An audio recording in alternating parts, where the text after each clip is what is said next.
Samantala sa ating good news naman, nako, eto baka susunod naman ni Pacquiao na ito.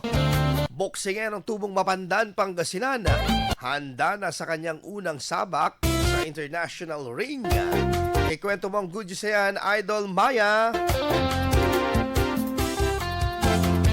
Nag-aalab na kamao ang sasalubong sa makakatunggali ng isang Pangasinense sa kanyang nakatangdang professional debut sa larangan ng boxing ngayong buwan sa bansang Thailand.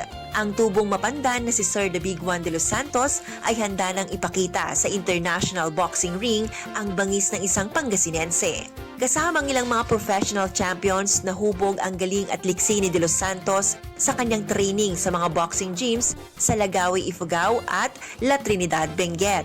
Tapos ang halos 6 na buwan na training ay handang-handa ng lumaban si De Los Santos sa September 28, 2025 sa Bangkok, Thailand, kung saan makakalaban nito ang isang Thai boxer. Ang laban na ito ni De Los Santos ay tinaguriang Rise of the Warrior, kaya naman buong puso din ang naging suporta ng mga kabalayan nito sa Mapandan. Yan ang ating good news. Ako po si Idol Maya, Tatak, IFM. IFM News. IFM News.